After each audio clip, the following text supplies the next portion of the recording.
December 2020, Xiaomi announced their latest flagship smartphone, which is the Mi 11, and it is the first smartphone to have the Snapdragon 888 chipset. After a year from the release of the Mi 11, Xiaomi announced their Xiaomi 12 lineup 2 weeks back from now.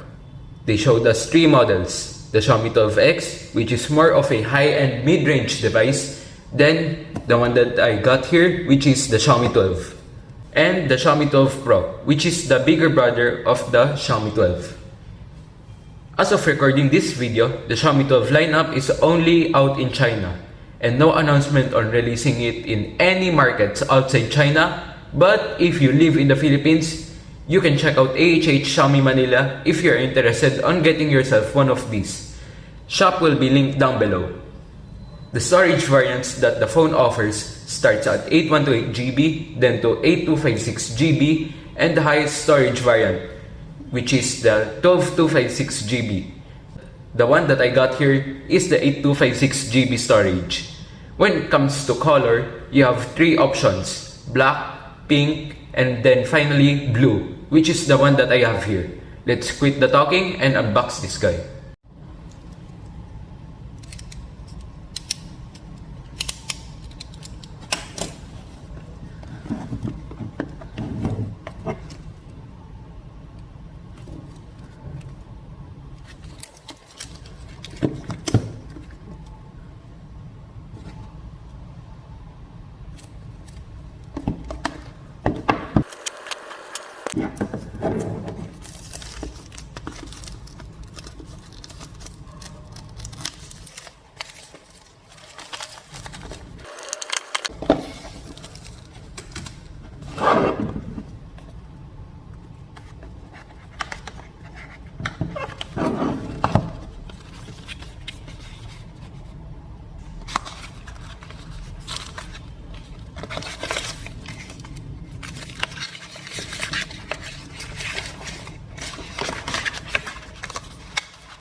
After setting up, we are greeted by the MIUI 13 running on Android 12. So far, while playing around the UI, it feels like a more enhanced version of MIUI 12.5 only. And yes, Google services are pre-installed out of the box. And to download Google Play Store, you can press this video here on the upper right corner on the information card. Now onto the phone size. The phone size is literally the best since it can fit into your hand perfectly. And using one-handedly, let's now talk about its display. The display here is a 6.28-inch 1080 by 2400 resolution OLED display with 120Hz refresh rate, 1 billion colors, Dolby Vision, and HDR10+. The max screen brightness is at 1100 nits. It also has a under-display fingerprint scanner. So far, when using it outdoors, it has good brightness. Now for the build. The display has a Corning Gorilla Glass Victus protection. Then on the frame, as you can see here, it has antenna bands around the outside of the frame. And yes, it is made out of aluminum. And here on the back, it is made out of glass with a matte finish. But Xiaomi didn't specify if there is any Gorilla Glass protection here on the back.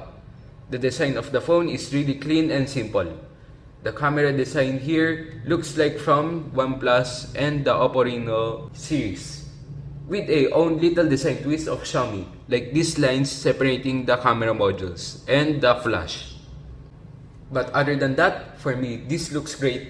And for the color, if you look it from a distance, in daylight, the phone will look a bit gray. But when on close up, the color looks like a mix of light blue and violet. But still, it looks elegant. Also here on the back is its triple camera setup. Here is its 50MP Sony IMX766 sensor with OIS. And yes, it can go up to 8K 24fps on video. Then here is its 13MP ultra wide camera. And finally, here is its 5MP telemacro camera that has autofocus too. And here on the front is its 32 megapixel punch-hole selfie camera, and it is a Samsung JD1 sensor.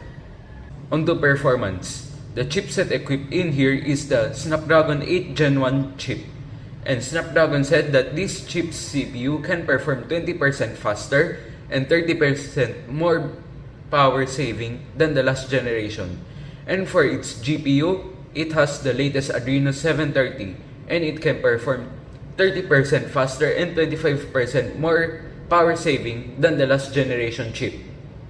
Now on the top of the phone, here located is its IR blaster right here, its noise cancelling microphone, and its top firing speaker. And beside it is written "Sound by Harman Kardon." And now let's go on to the right of the phone. We can see here the power button and the volume rockers. Here on the left, there is nothing but two antenna bands. And finally on the bottom here, we have here the down-firing speaker, USB Type-C port, its main microphone, and finally its SIM tray, which supports dual SIM. And yes, no micro SD card slot or hybrid slot available here. For my first impressions here on the Xiaomi 12, I am literally shocked. I didn't expect that this phone is like this small and compact. Here, let me compare it to a 6.67-inch screen. This is my K40 gaming smartphone. As you can see, the size difference is really visible. The overall feel of the phone feels flagship. Even the haptics are the same as the other flagship devices. And the display quality is actually superb. You don't need that 1440p display resolution, to be honest. Even at this price, since let's be honest, most of us set this always to 1080p display resolution to save battery. And for the small size of this phone, the full HD resolution is just perfect. The MIUI 13 doesn't feel like a big leap over the MIUI 12.5, but still, it doesn't make my first impressions of this phone bad. Thanks for sticking up to the end of the video, and the full review of this phone will come out soon. So get subscribed and turn on the notification bell down below so you won't miss out when I upload the full review video. Thank you for watching, and I'll see you guys on the next one. Peace out.